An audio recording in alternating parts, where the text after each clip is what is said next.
Hey guys, welcome back to my channel. Title से तो आप लोगों को पता चल ही गया होगा कि आज का रूटीन है कर्ली गर्ल रूटीन।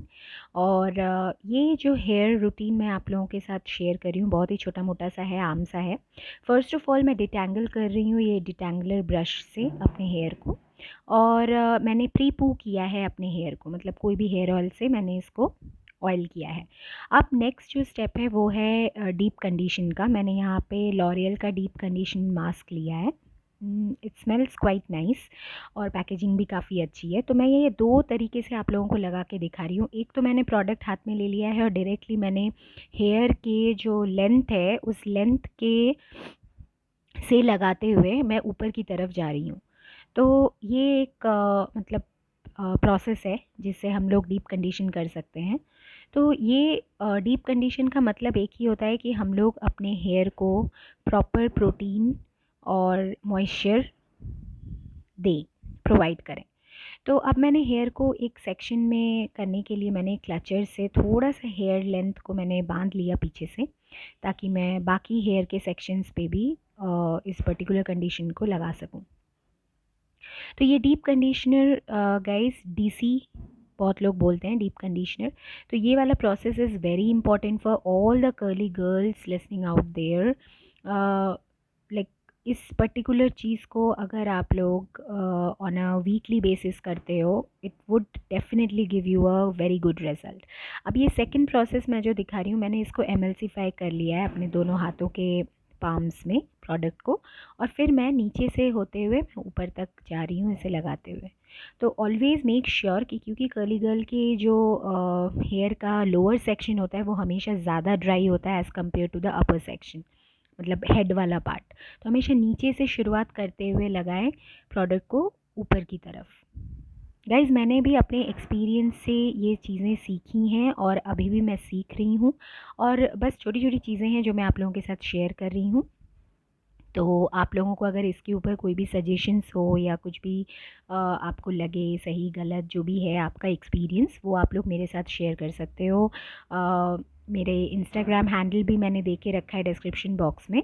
और साथ में यहाँ पे मैं देखो, मैं डिटेंगलर जो ब्रश है उससे मैं डिटेंगल कर रही हूँ। देखो गाइस, यहाँ पे डीप कंडीशन करते वक्त अगर आप डिटेंगलिंग कर लोगे, क्योंकि हम लोग कर्ली गर्ल मेथड फॉलो कर रहे हैं, तो हम लोग अपना प्रोसेस यानी वॉश के बाद से हम कोम नहीं यूज़ करते।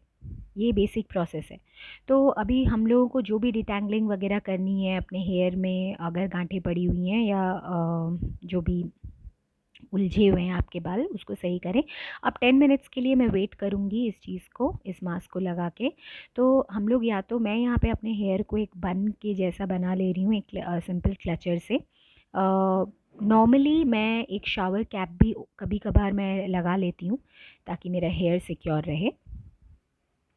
तो गैस, ये चीज़ कर लेने के बाद हम 10 मिनट्स वेट करेंगे। अब मैं वॉश जो है अपने हेयर को करने वाली हूँ, और ये मैंने प्रोडक्ट लिया है कर्लअप। तो ये कर्लअप शैम्पू जो है बहुत ही अच्छा है, बहुत ही बढ़िया है। मैं इसका रिव्यू अपने दूसरे किसी डे में करूँगी। तो इस पर्टिकुलर शैम्पू में सल्फेट फ्री शैम्पू है ये। तो इस शैम्पू के बाद हम लोग कंडीशनर लगाएंगे। मैंने दो सेक्शन में फिर से अपने हेयर को कर लिया है डिवाइड। तो ये नॉर्मल प्रोसीजर है, क्योंकि आप लोगों को पता ही होगा कि ये नॉर्मल प्रोसेस जो हम लोग हर कोई फॉलो करता है, ये वैसा ही प्रोसेस है। तो नीचे से होते हुए प्लेइंग हैंड मोशन में हमें लगाना है। आप लोग मेरे हैंड्स को नोट करना कि मेरे प्लेइंग हैंड्स मोशन में हम लोग किस तरीके से हेयर लेंथ पे कंडीशनर को लगा रहे हैं। कंडीशनर आप लोग चाहो तो स्किप भी कर सकते हो, बट क्योंकि मैं ये पूरा रूटीन आप लोगों के साथ शेयर कर रही हूँ तो मैं बस इस चीज़ को दिखा रही हूँ। डिफरेंस आप देख सकते हो, it has got very nice slip, जो कि एक्चुअली कर्लीज़ के लिए बहुत अच्छा है और कर्लीज़ का बेस्ट फ्रेंड है, आप लोग बोल सकते हो एक तरीके से। तो ये होता है प्लेइंग हैंड्स मोशन।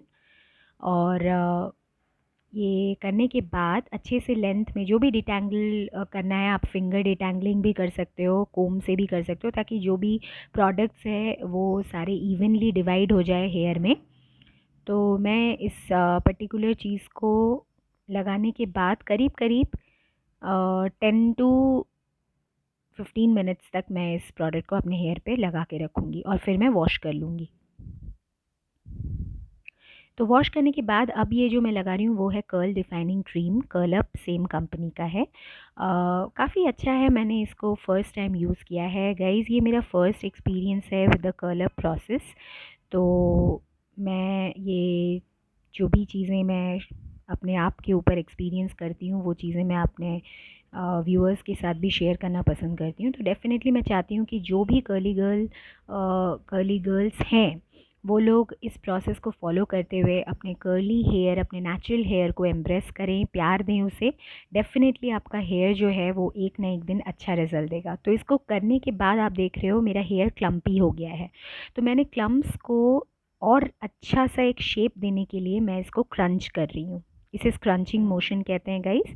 तो स्क्रंचिंग मोशन में आप हेयर को अच्छे से स्क्रंच कर सकते हो और मेक श्योर कि आपका जो हेयर है इस वक्त पूरा 100% गीला हो, यानी कि वेट हेयर पे हमें स्क्रंचिंग मोशन को करना है। तो इसको करने के बाद नॉर्मली और कुछ नहीं करना है, बस एक माइक्रोफाइबर टॉवल है, उस टॉवल को हमें रैप कर लेना है अपने हेयर के चारों ओर। तो इस पर्टिकुलर प्रोसेस से अगर आप लोगों को कुछ भी फ़ायदा हुआ हो या थोड़ा सा भी अगर आप लोगों का नॉलेज बढ़ा हो, ये माइक्रोफाइबर टॉवल है, इससे मैं अपने हेड को रैप कर लूँगी, पूरे हेयर को, और पीछे जो बटन है उससे मैं सिक्योर कर लूँगी। तो आगे से कुछ भी गाइस प्रॉब्लम हो या कोई भी आप लोगों को सजेशंस लगे, आप लोग मुझे इंस्टाग्राम पे फॉलो कर सकते हो। मैं वहाँ पे भी अपने सारे पोस्ट डालते रहती हूँ।